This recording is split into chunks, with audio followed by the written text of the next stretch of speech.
Marie-Madeleine Dorenka, bonjour. Oui, bonjour. Merci d'être présente. Vous êtes donc la représentante de la liste Bretagne Insoumise, où vous êtes avec Pierre-Yves Cadalin. Oui. Donc nous allons vous interroger donc sur cœur de ville, cœur de bourg, à travers 3 questions qui porteront sur la vision, les moyens et l'action. Oui. Sur la vision, le territoire breton est constitué d'une grande diversité. Il cohabite des grandes villes, des villes moyennes, des petits bourgs, où les centres sont souvent en crise, et un grand secteur rural où domine un habitat diffus, mais où les commerces et services de proximité se font rares.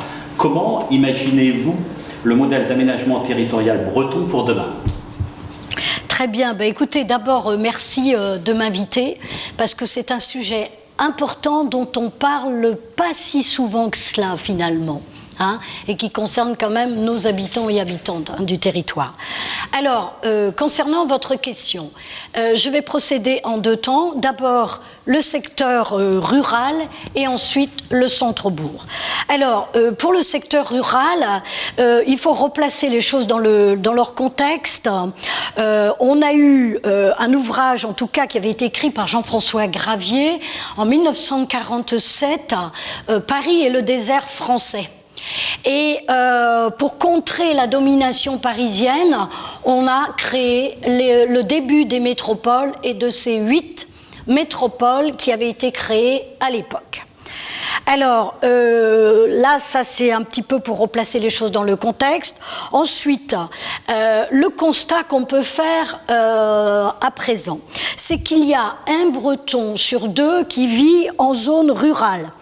Que le centre-Bretagne, et j'appartiens au centre-Bretagne, notre Kreisbreizh, et le nord-Bretagne ne profitent pas suffisamment de l'attractivité régionale. On a une partie du territoire aussi qui est mise sous cloche par les résidences secondaires, et la Bretagne fait partie des régions championnes de l'artificialisation des sols. Alors, par rapport à cela, ce qu'on peut dire, c'est qu'aujourd'hui, avec Rennes-Brest, on assiste à une métropolisation galopante. Cette métropolisation galopante comporte, ou en tout cas se traduit par 3 types de conséquences. Première conséquence, une conséquence politique, la mise en concurrence des territoires et la rationalisation des services publics. Bref, on a banalisé des concepts de l'action publique et cela s'est s'est traduit par un déclin des zones périphériques et de facto par une dévitalisation des zones rurales. Aujourd'hui, il y a une gentrification des métropoles, bref, les classes populaires ne peuvent plus y habiter. Et puis, on assiste à une fermeture planifiée des services publics. C'est-à-dire qu'on a concentré les services publics au sein des métropoles et il y a une fuite en avant des services publics dans les zones périphériques et dans les zones... Notamment dans les centres-bourgs aussi. Et dans les centres-bourgs, évidemment, postes, hôpitaux, etc., commerces, etc. Alors, je parlais de la conséquence politique, maintenant la conséquence économique. La conséquence économique, on la retrouve à travers l'insurrection des Gilets jaunes, qui se sont rebellés par rapport à un manque d'égalité au niveau des territoires, une rupture en termes d'égalité territoriale, et qui ont demandé ce que nous demandons tous, c'est le droit à la ville, le droit d'avoir accès à des services publics en matière d'éducation, en matière de culture, en matière de logement, en matière de santé. Et puis, autre conséquence de cette métropolisation galopante, je vous avais dit 3 conséquences. Une conséquence écologique. On assiste à une artificialisation des sols, avec cette artificialisation des sols qui continue. Le SRADED, alors les gens qui nous écoutent peut-être ne connaissent pas le SRADED, mais le SRADED renvoie à 2040 la fin de l'artificialisation des sols. Donc cela se traduit aussi par des gaz à effet de serre. Donc voilà, cela pose question, et nous disons évidemment qu'il faut être beaucoup plus ambitieux par rapport à cela. Alors, Le secteur rural, maintenant les centres-bourgs. On assiste aujourd'hui à une concurrence des grandes surfaces. Nous nous sommes mobilisés contre Amazon à Briec. Et c'est un modèle de société capitaliste qui, à la périphérie des centres-bourgs, installe des grandes surfaces qui, in fine, entraîne la fermeture des commerces au niveau des centres-bourgs. Alors, on arrive à y pallier lorsqu'il y a une mobilisation citoyenne, comme à Rennes, par exemple, pour Open Sky. Bref, aujourd'hui, beaucoup d'élus raisonnent avec un logiciel du XXe siècle, non pas cette approche globale. On ne peut pas dire vivez tranquillement avec de l'air pur au sein de nos centres-bourgs et en même temps installer et continuer à installer des grandes surfaces en périphérie. Nous, à Pontivy, on a un centre Leclerc avec un double étage de parking. Voilà, alors nos priorités par rapport à cela, nos propositions par rapport à cette vision, puisque telle était votre question, Monsieur Lefort. Donc nos propositions pour le secteur rural et les centres-bourgs, c'est d'abord le territoire du quart d'heure. C'est dans un rayon d'un quart d'heure permettre à tout à chacun d'y vivre, d'y travailler, d'y faire ses courses, d'envoyer ses enfants à l'école, de trouver en fait un panel de services publics. À la ville et à la campagne, c'est peut-être un peu plus compliqué. Alors, à la campagne, c'est peut-être un peu plus compliqué, mais dans l'idéal, c'est cela, pour éviter le tout voiture, pour limiter les gaz à effet de serre, bref, pour concentrer des services publics dans un rayon de ce qu'on appelle le rayon du quart d'heure. Et puis, c'est aussi nos propositions, les services publics. C'est de maintenir, mais pas que, de développer des services publics. Alors, nous, en Centre-Bretagne, c'est évidemment la fibre. Vous avez des gens qui sont obligés bientôt de monter dans les arbres pour avoir une connexion. Je rigole peut-être, mais c'est la réalité. C'est aussi la santé.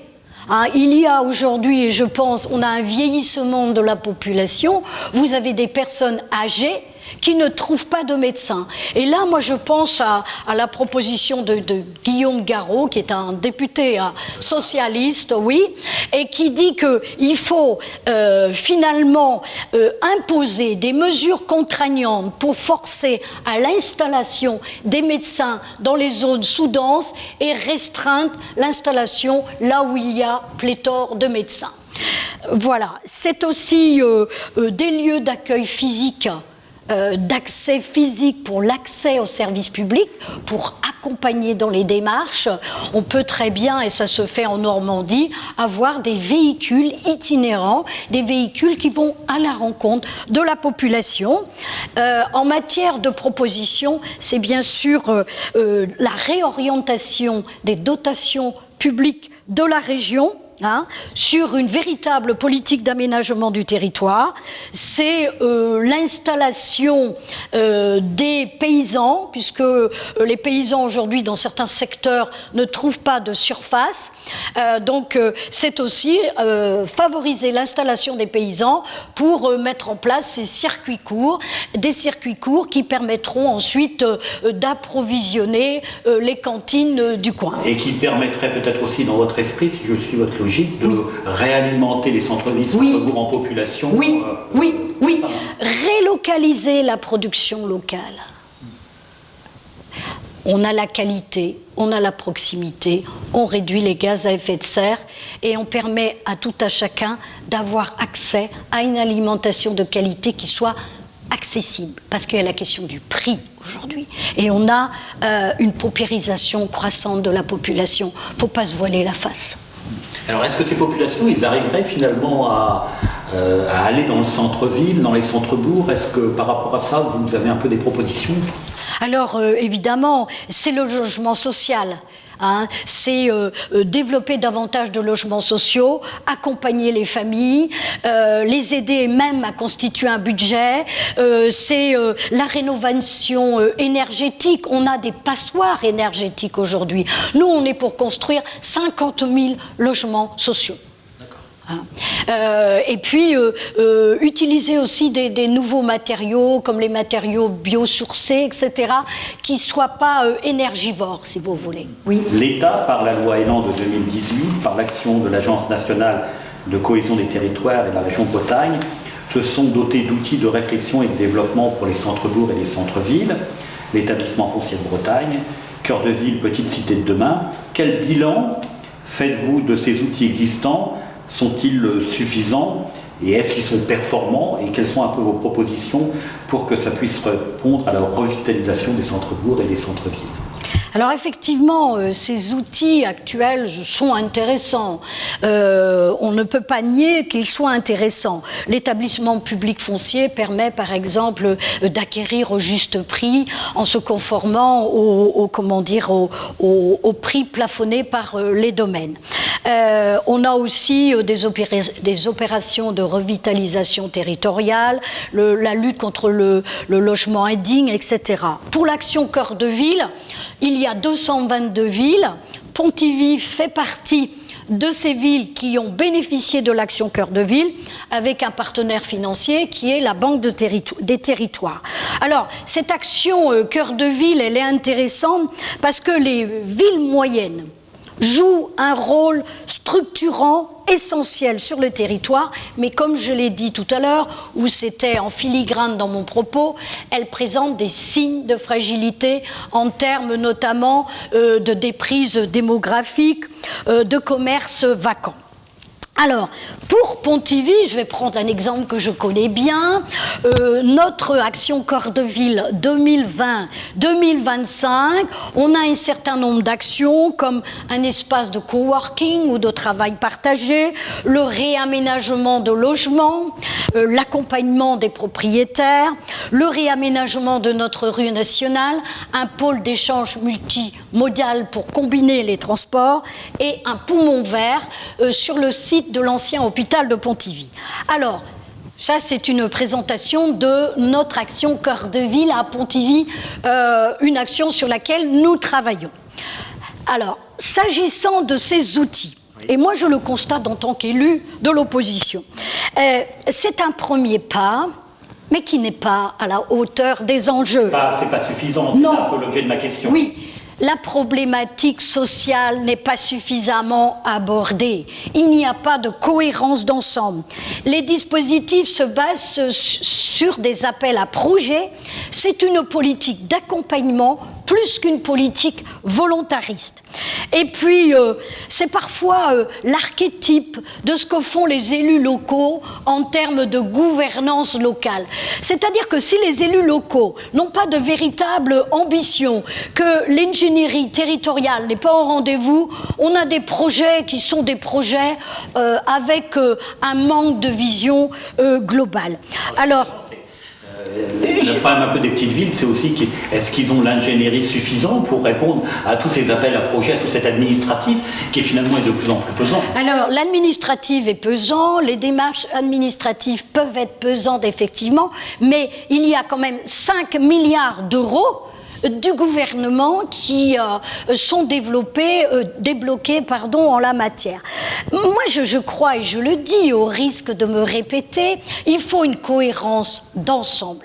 Et je vais vous citer les propos de la ministre de la Cohésion des Territoires, Jacqueline Gourault, des propos qu'elle avait tenus en novembre 2019. Donc, une ministre d'Emmanuel Macron, on est bien d'accord.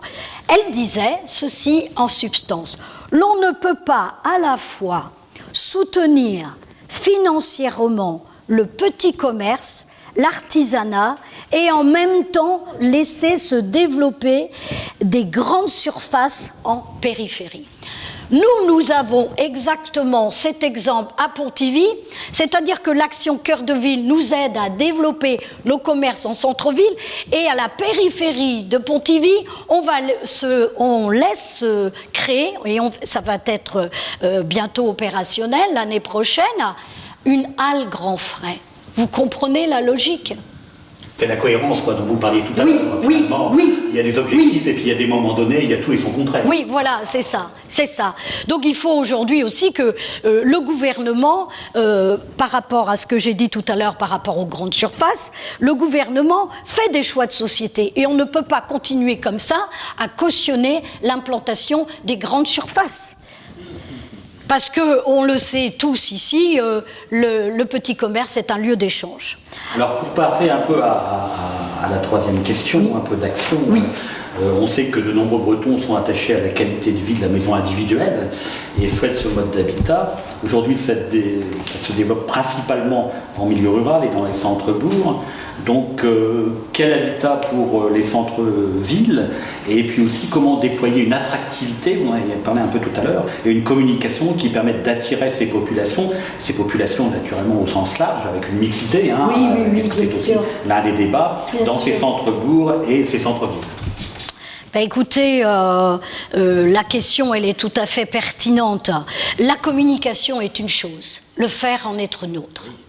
Alors, nos propositions, une politique d'encadrement des loyers, un programme de rénovation par rapport aux passoires énergétiques, un guichet unique pour la rénovation écologique du logement pour les propriétaires individuels, améliorer le cadre de vie en stoppant ou en tout cas en limitant le tout voiture et en développant la mobilité. Nous, on se bat à Pontivy pour la réouverture de la ligne Saint-Brieuc-Auray et combiner les modes de transport doux. C'est aussi des projets d'écoquartier, des habitats partagés, un service public de la performance énergétique de l'habitat sur le territoire, développer le tiers-financement et conditionner les subventions finalement des bailleurs sociaux et puis développer un logement universel, durable, développer des initiatives participatives, coopératives. Bref, c'est le contenu de notre programme avec un volet social et un volet écologique. Et les deux vont ensemble. Madame Lucas, Doré Lucas, merci Merci à vous. pour cette intervention. Merci beaucoup.